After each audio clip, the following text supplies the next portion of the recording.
I'm Dr. Ryan Stanton, PR Chair for KACEP and past President of KACEP, also with Everyday Medicine. And today we're going to bring you the talks from the KACEP annual meeting at Churchill Downs in November 2017. The theme of the conference was Money and Medicine, talking about finances and some of the career choices you can make outside of emergency medicine. Our first talk is from Dr. Jeremy Corbett, emergency physician in Lexington, Kentucky, and also a very successful businessman and leader. He talks to us about business and careers outside of emergency medicine and why emergency physicians are well positioned to succeed in the business world. So people always ask me, what do you do? I was like, I'm a dad first, I'm a husband first as well, and then everything else comes after that. I really do take that real seriously. I love my wife, my better 3/4 for sure, and 3 little kids. I'm also a partner with these 2 guys at Baptist Health Lexington with Ryan Stanton, and I love being a clinician. But about 10 years ago, I made a really steep directory change or direction change into medicine, or into the business and outside of medicine from a clinical standpoint. So, I don't know specifically, we can take this a variety of different directions, but what I wanted to share with you is a little bit about my story, but give you some actionable next steps, because honestly I didn't know how to do this. I knew that in my heart this was what I was supposed to do, but there wasn't a real blueprint for me on getting out of clinical medicine. But I didn't want to get fully out of clinical medicine. What I wanted to do is to be a doctor, but also to scratch this itch I'd had for quite some time. So the team I lead is sick of this quote, but you guys haven't heard it, but what I say to my team all the time is the best predictor of tomorrow is an immediate look at the past. And I think we know it at home too, right? If my wife is frustrated with me about X, Y, and Z, likely tomorrow she's going to be frustrated by that, because I probably am going to have a hard time getting over that obstacle or that issue. And I tell it to my team all the time, I said, if you want to create change, we got to actually change today, right? Tomorrow's not going to be different if you don't do something about it. We know that clinically too, right? We always say if it looks like a duck and it walks like a duck, quacks like a duck, it's probably not a zebra. So honestly, as I was going through medical school and residency, I had this weird itch, and I felt like, man, God had called me to be a physician, but I wasn't sure exactly why. I liked patient care, but I felt like I had some other splash to make, some other ripple effect that was supposed to be my storyline. And I remember calling my dad. Ryan doesn't know this. I don't think I've told the story, but I called my dad. We had just been either elected or nominated or whatever it was for chief. So it was second year, I ended my second year, and I called my dad, and I was like, man, Dad, I didn't want to tell you Mom this, but I was married, by the way. And I hadn't told Cassie either, which was a whole other story, but I had been applying to MBA programs and was going to potentially leave residency at UK and go to New England to do an MBA. I just felt like I was supposed to do business. So I called my dad. I remember I know exactly where I was. I was actually in our lounge. I called my dad and said, Dad, I think I'm honestly probably going to talk to Dr. Humphreys. I'm going to leave UK. My dad goes, you are literally the biggest idiot I know, and I know a ton of people. And he hung up. He actually hung up. And so I called my dad back and said, Dad, I've never hung up on me in 28 years. He goes, Jeremy, I'll hang up every single time you call me back if that is your storyline. He goes, that is garbage. It's lazy, and it is not exactly going to be it's not going to be a path. And I said, oh, okay. So I went home and talked to Cassie, and she confirmed that I was an idiot. And my dad said, you're tired. You're frustrated. This is residency. This is life. Because honestly, that's a passion of yours. It has been. That's a heartbeat. And we'll get to that. We'll be able to scratch that itch. But this is not the next 12 months. And honestly, fast forward a couple of years, I got to scratch that itch. And honestly, the storyline involves one of these guys at the table, and I won't embarrass them. But I had an opportunity a couple of years later to join a startup, a biotech company out of Orlando, Florida. And I came to my clinical partnership. I just made partner. I don't know if you guys remember that. Probably 4 months before that. So I just paid in my dues from time and compensation standpoint. Got an opportunity to take this jump. I didn't go to MBA, the MBA route. I decided to go kind of on a journey down this path, and I'll share with you a little bit about why emergency medicine is the perfect conduit, not a good conduit, the perfect conduit for making a transition. I will share with you guys some action items on how to do that. But I went to my clinical partnership when we were sitting in a boardroom in our hospital in Lexington, and I shared with them literally 4 months after making partnership that I felt like my path was taking me down a different route, and they didn't know this, started putting out some feelers because I was working full time. They were expecting me to work full time, and I was doing nights and weekends and afternoons and everything that we all do. And I gave these guys that I just don't feel like this is the right next step for me. You guys know my heartbeat, you know my passion, you know I've got this desire to do something else. I've got to do this as well though, because I'm joining a startup that is hardcore startup, like not getting paid on Friday startup. And I said, I need to work clinically because I've now got a wife who told me a year ago I was an idiot. And I've got a baby boy, Davis, who's now 9, and I'm about to go down this path. And I need 4 to 5 shifts. And I said, I don't know how to do that. I don't know how to go from 14 to 5. I don't know what that means because somebody's going to have to pick up these 8 or 9. And one of the guys at this table turned to me and said, hey, listen, I don't care what we decide here. You got 4 or 5 of my shifts. Now I get emotional thinking about it. I've thought about that nearly every week since that time. So nearly now 8 years, 400 weeks, I have thought about a partner of mine, a clinical partner, saying to me, I don't care what happens, you got 4 or 5 of my shifts, so you can go explore this dream. one of the actual moments that allowed me to veer off into this new direction was a clinical partner saying, I got this, buddy. You go follow your dream. And I hope I get the chance to repay that at some point in the future. So my dad is a wonderful guy. I'll share with you a story. I'm about to see my dad tomorrow. We're going to do an early Thanksgiving. He is a practicing emergency physician. He started his group with 3 other docs, which is a hilarious statement because my dad is the least business-minded, least entrepreneurial guy you've ever met in your entire life. He is just a wonderful man. You guys have seen the commercials around the most interesting man in the world. My dad is the most interested man in the world. And what I mean by that is there's a book called The Art of Influence by Chris Widener, and I was just sharing with some guys. I meet with a little Bible study this morning, and actually one of them was my financial advisor, and I mentioned, Daniel, your name. I said, there's a guy Daniel's going to speak. They all spoke very, very highly of you as competitors, and I told Ryan that today, so kudos. You've got a good reputation in town, and I see why. That was really wonderful. I shared this book today with these guys, and there's a comment in there that says, hey, why don't you spend more and more time trying to be interesting? Or why do you spend so much time trying to be interesting rather than interested? What if we flip that script? What if we went into every conversation with a patient, with administration, with a business colleague, and try to be interested in them rather than trying to be interesting to them? Wouldn't there be a humble way to have a conversation? Wouldn't there be a better way to do business? And the book goes on to kind of share some business axioms. And as I was reading this a couple years ago for the first time, I thought, man, my dad really is the most interested guy in the world. Couldn't care less about money, and he's evidencing that. I saw a book on his dryer, my parents' dryer, 2 Easters ago. I was ironing my shirt before the kids were getting ready for church, and it actually literally said how to die broke, and I was like, oh, that's what he's doing. I was like, oh, okay, I got it. He has a plan. He actually has a plan. My dad is unbelievably generous, almost to the point of fault. So I'm going to spend some time with him tomorrow, and he would laugh if he was here, and he'd say that's about right. But I joined this startup 8 years ago or so because of one of my clinical partners allowing me to go become a chief medical officer for a company called BackScare, a little private equity-backed company. They were honestly a song and a prayer. And when I left 5 years ago, the company exploded. I think I was like a horrific anchor to this company. And since I left, this company went crazy. I was on their Q4 quarterly earnings call Tuesday, before I went in for a shift.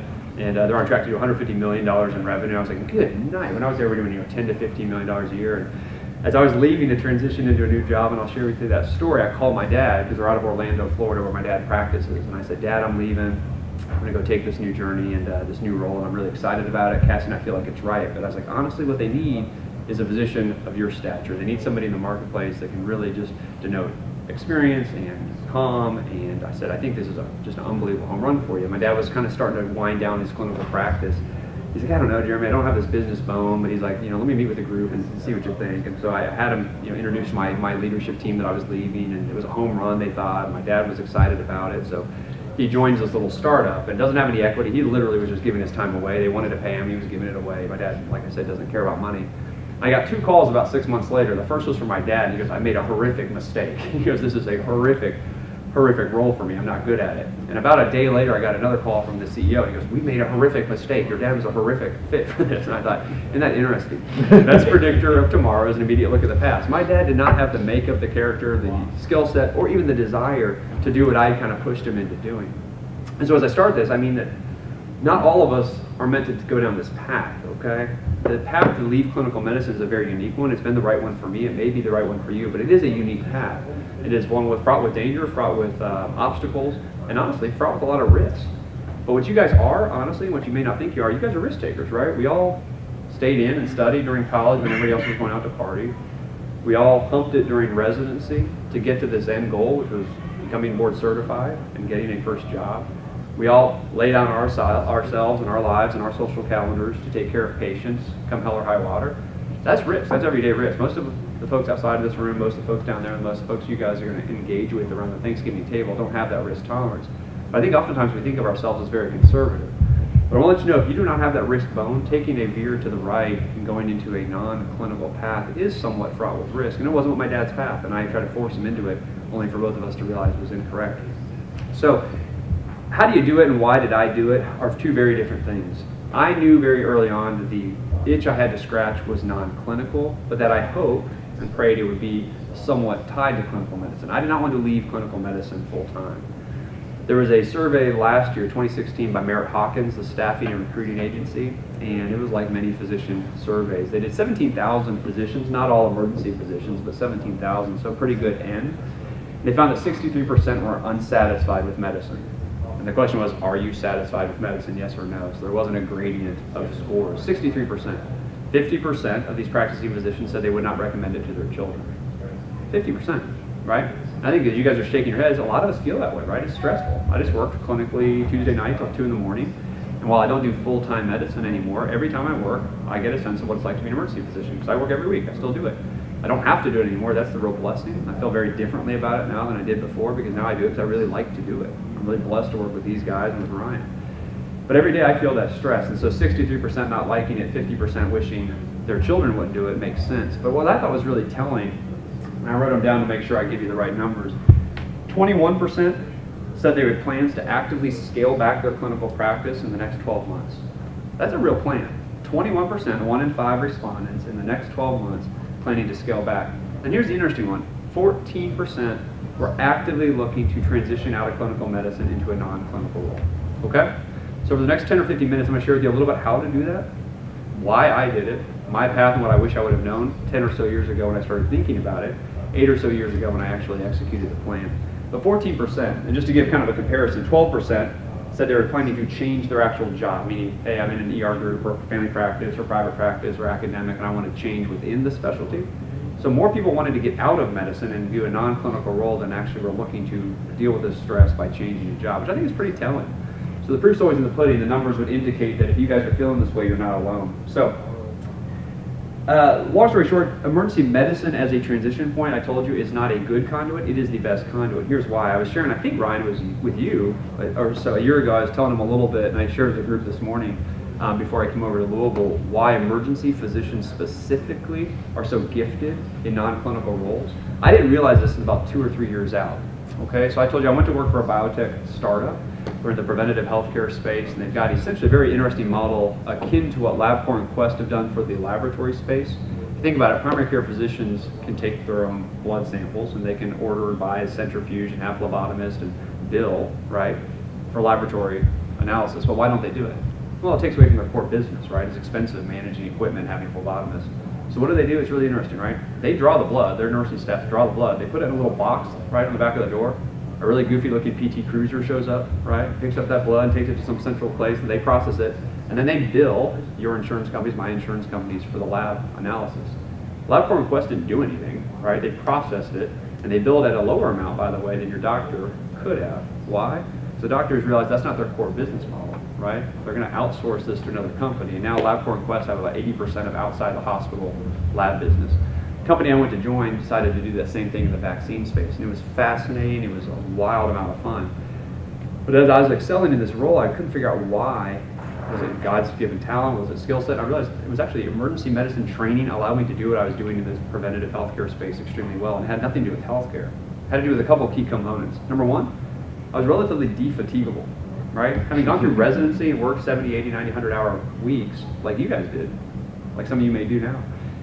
There was nothing, honestly, that was that stressful in a business environment from a physical component, right? I was already working crazy hours. So honestly, no amount of late nights, no amount of stress, even halfway compared to the stress of being in the ICU or being in the lounge and with Ryan getting a trauma page and go off and go down to see what we had in the ER. Nothing. I was defatigable. Number two, I was a very, very quick decision maker, right? How many of you guys every single day do something that has a life or death consequence? Every one of you, right? Every single day. And you guys take that for granted. Every single day. Do I intubate or do I not intubate? Do I do pre-oxidation? Do I not? Do I give this antiarrhythmic? Do I not? Nobody has any idea the stress that you guys handle like this day to day. And so you walk into a boardroom and you have literally a multi-million-dollar decision going left or right. Honestly, it pales in comparison to somebody's life in your hands, right? And that story that Daniel shared, I think, was pretty heart-wrenching. But honestly, all of us can equate with that, right? All of us have been with that. All of us have had a young patient pass away that we didn't expect. I was doing a cleanup of a chart because Mark sends about 100 emails a day if we don't clean up our charts. And I went to sign this chart that I had just taken care of the day before, and so his patient's already out of the hospital. I thought, not a chance. Well, they were out of the hospital because they were passed away, and I was surprised. I admitted them, they were sick, but I had no idea they had passed away that quickly. So going into a boardroom today or conference calls is how I spend most of my day now. There's no ability or inability to make a decision. There's no inability to make a decision because everything I do in the boardroom is, wildly less stressful than what I do from a clinical standpoint. So decision making, and that's emergency medicine, by the way. Our internal medicine colleagues, it's not to bang on them in any way, or our family practice, or even our cardiology colleagues. Nobody has to parallel process and make decisions as quickly as we do with limited information. So being able to move down a business pathway with limited information, it's so much easier than anything you do clinically. So I found that honestly, every single route I've taken in business, cerebrally, has been less complicated than medicine. It's not just medicine, it's emergency medicine. And honestly, it took a non-clinical colleague, my boss currently, to actually walk me down this path and actually outline to me why emergency medicine was such a great pathway. Time management is another one. So I'm not actually very, very gifted in this way. But in emergency medicine and in the emergency room, we all have to be, right? We have to take 7, 8, 12, 15, 20 patients, plus our PA's patients or nurse practitioners' patients, and parallel process those in real time, right? And we do it without even thinking, right? Some of us keep charts. I'm a sticker guy, so I've got stickers for all my patients. But we have to know that in bed 11, just in somewhere in the back of our brains, there's a patient that could be dangerously sick, but right now looks okay. But bed 2 is the room I have to go into right now. I've also got that call that I need to call back, and I've got that plastic surgery he's barking about, whatever. We parallel process so quickly, and you guys just take it for granted. You say, well, of course I do, that's my job. Not anybody can do that. In fact, what we're finding is very fewer and fewer people can do that.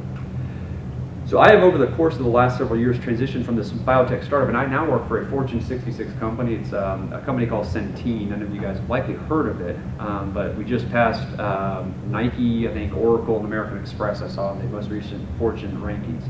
$50 billion top-line company, 30,000 employees, 40 physicians. Fortune 66 company, $50 billion top-line revenue, multinational now, 40 physicians. Really interesting. 30,000 employees, 40 physicians. It's a healthcare company. We do Medicaid, Medicare, and now commercial insurance. Okay, so the business isn't actually that sexy, way less intriguing than what I was doing on the startup side. But I really wanted to get a big business feel, and it's been horrifically annoying in many ways, very bureaucratic, very, very slow, but probably some of the best learning I've ever had in my entire life.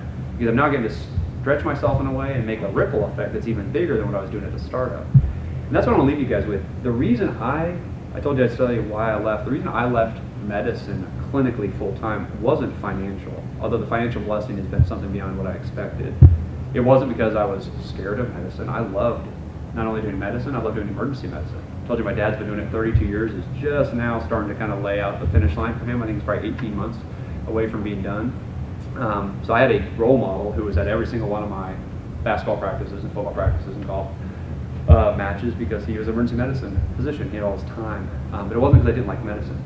The reason I left clinical medicine personally, and you guys have to find that reason for you, is because I knew for whatever reason that scratch, right, that itch that needed scratching, for me, required me to do something beyond the 20 or 30 patients I was going to see that day. The ripple effect I felt like I was endued with from a purpose in life standpoint or an opportunity standpoint was beyond medicine. Okay? It wasn't that medicine was too small, it's just that I felt like I had this responsibility to do something outside of it. But what I thought initially was that I had to do it fully outside of medicine. I really thought I was going to be starting a business, doing something entrepreneurial, starting some health technology company. I've gotten a chance to do all of that because of all these platforms we've built. But what I really realized was that emergency medicine, specifically, medicine underneath that, was not only the perfect jumping off point, it was the perfect bridge to business. And here's why. 21% right now, the number I saw most recently, 21% of our GDP, 21% of the expense right now is tied in some way to healthcare. You can't pick a better business to jump into than healthcare. You can't pick a better one. Everything we do right now is tied to healthcare. Everything. Okay? Every single national conversation right now has some tie to healthcare. So as physicians, we are appropriately positioned, and I told you as emergency physicians, we are absolutely critically positioned for success. You look at just like small little things. My role is very, very small, and I'm not a big fish in any way, even in a small pond. If you look at somebody like Steven Stack, right? A local guy that you guys all know, a team health employee who's become the president or was immediate past president of the American Medical Association. You look at people like Ryan Stanton and the waves he's making nationally. Emergency physicians are really specifically situated to make good waves. The biggest situation you have to overcome, though, is making that first step. That conversation I had with my clinical partners was the most terrified I've been professionally in any situation, clinically or non-clinically. Because I was actually saying, hey guys, I am going to leave this group if I can't figure out a way or you can't help me figure out a way to stay, and I'm going to go make $50,000 a year. That's what I made my first year. I don't know if you guys have my first year, I made $50,000 a year working for this little biotech company. But I realized, honestly, if I didn't do it at that age, I was never going to do it. Because you know why? The best predictor of tomorrow is an immediate look at the past. If I didn't do it then, I was never going to do it. And some of you guys are kind of thinking through that. You're saying, man, I've had this idea, or had this thought, or had this opportunity, or somebody had made that call, and I just didn't because of what? I don't know, I've got a mortgage, or I've got too much house, or I've got 3 kids. And that's honestly, that's your cross to bear, that's your road to path, or your path to traverse. For me, honestly, it wasn't like I was some man and I suddenly, had the gumption to do it. I had honestly struggled with that for 6 or so years, 5 or 6 years. I told you I tried to quit once. I did actually get the gumption to call my dad one time and got shut down very quickly, appropriately so. But honestly, I had to make that crossroad to that right side. So the point is, emergency medicine, really, really a great background. Let me give you one website. If I had to give you, I was like, how do I drive this home with you? What's the next step? Number one, you need a network. It's on the list of emergency medicine skill sets. I think it's one that's probably more apropos to other physicians as well, or equally apropos. But from a relational standpoint, if you think about it in a clinical setting, we have to make very quick, very good rapport, or create very good, very quick rapport with our patients, right? We have to generate their trust within seconds, right? By the time you walk in the room and they're there, nobody loves being in the emergency room, right? Some of you guys don't like being in the emergency room. You walk in the ER, you got to develop rapport very, very quickly. You also then have to sell, right? A colleague, a consultant on why they need to come down and see the patient, have them seen in the office tomorrow, admit the patient. We all, for some reason, have this kind of negative connotation around sales. We're doing sales all day long, right? Ryan had to sell me on why I needed to come talk today. I'm going to sell my wife tonight on why we need to leave tomorrow at 6 a.m. to go to South Carolina, because I know she does not want to, right? She won't leave at 9. I'm going to sell my kids tonight on why they can't pack all the ridiculous stuff they're putting in 6 backpacks to take South Carolina. We sell all day long, we just don't think about it, right? You call it persuasion, you can call it being convincing, whatever it is, but we sell all day long. You guys are unbelievably good salesmen and unbelievably good saleswomen. And that's honestly what business is, right? Businesses do not collide together and money is created. People do business with other people, right? And they represent businesses on their back. And so honestly, from a relational standpoint, I've also found emergency physicians are the best at this. They're not relatively good, they are the best, because you guys are the only specialist in the hospital who equally every single day are talking to a cardiologist, a family practice doc, a patient, a family administration, right? And putting that all together seamlessly for good patient care. And that's what business is. I mean, honestly, most of the fires I put out are people fires, right? Business is doing fine. Centene's doing great. Stock is wonderful. It's people fires. It's this person not doing their job. Is this person being apathetic? Is this person being lazy? Is this person being jealous? Is this person being whatever? And we're good at it because honestly, we have very little tolerance for nonsense. We move very, very quickly, and we've had experience doing this for 3 years in residency or 10 years in private practice or 20 years in an academic setting. And so I say that to encourage you guys. You guys are already very good at this. You don't need my advice. You're already good at it. What you need perhaps is a push and maybe a little bit of an example, okay, that it can be done very, very successfully. I've made a lot of bad mistakes, honestly. But overall, every day I wake up, I'm so much more fulfilled, so much more excited about the day because I get to do what I really wanted to do. I get to scratch that itch I always felt like I had. I feel like I get to make that big ripple effect I was kind of purposed to make. There's a website that honestly for me has been as foundational as any. Many of you probably know about it. Some of you may be a part of it. But if you really leverage it and the people involved, it's a very, very, very, very powerful source. It used to be called the American College of Physician Executives, ACP. It's now called the American Association of Physician Leadership, AAPL, American Association of Physician Leadership. It's out of Tampa, Florida. Very interesting, and I would say if you join or if you look at it, one reason to do it. They have a really interesting job board, okay? And this is kind of the sentinel source, and it's really interesting. I've talked to a lot of recruiters because now I hire a lot of physicians. In fact, Eric's wife works for us at Centene, and one of our other clinical partners, Bob, works for us as well. Because, like I said, I love hiring folks with a emergency medicine background. But honestly, recruiters across the country use this source or this site. There just aren't that many sources. There's tons of websites now. I mean, with the proliferation of people, anybody with a Squarespace account can set up a website. Dr. Crossing is kind of an interesting one if you're looking at transitioning, but you can go find that through Google. If you want a professional source where actually people are recruiting for physicians to make a transition, AAPL, and I think it's physicianleaders.com or physicianleaders.org. That's a great source. It's actually where I kind of started my journey early on, just generating information, generating education, and then I honestly started just cold calling people. That's what I did. I actually looked at message boards or job boards, and I didn't have any advice or I didn't have any experience. I started just calling people and said, hey, I'm a private practice emergency physician. I've got a real desire to do something, but zero experience. You probably need somebody with a lot of experience, but honestly, I'll work almost for free. And I started kind of talking to people like that. It's amazing how small the community is. Medicine's extremely small. You guys know that, right? But honestly, the pool of people that want to do non-clinical roles, the pool of people who want to do non-clinical roles is huge. The pool of people who are actually doing non-clinical careers is very, very small. So honestly, within the insurance world, there's probably hundreds of us, not thousands, hundreds. Within the biotech or in the San Francisco place with physicians, literally hundreds. I mean, there just aren't that many people doing this, but there's a huge need for it. And that's why I said 21% of our GDP right now being spent on healthcare. It's unbelievable. And I think people, and I get asked in the doctor's lounge more often about this kind of path I've taken over the last 8 years than I do about any clinical stuff anymore. How do I do that? What was the first step? Is there an easy button? And of course there's not. So I'll leave you with this. you do have to do something. I could not have made the first jump without some luck. Okay, I happened to find a biotech company, didn't have any money to pay me, and I did not deserve a salary. So that was a perfect marriage, right? I did not deserve any money, and they had very little to give me, and we kind of grew the company together. You're not going to jump into a $500,000 career doing non-clinical work. It just doesn't happen. So there's two things you really need. You either need experience or you need another degree, okay? And do not let that get past you. You need some experience or you need another degree. Like, well, how do I get that first experience? It doesn't have to be business related. Administrative work is extremely powerful because you can bend that or massage that on a CV any way you want to do it. Getting involved from a political standpoint, having some kind of national presence, writing. I mentioned the proliferation of websites and blogs, etc. You can get published in any form or fashion. Quotations, and Ryan, Google Ryan's name, Ryan's getting quoted left and right in national articles, etc. It's not that difficult. People love to hear from physicians. You already have a platform. You are a physician. You have an MD or DO behind your name. You are already 5 cuts above most people that they're going to be talking to. But it takes some hustle to be willing to do that.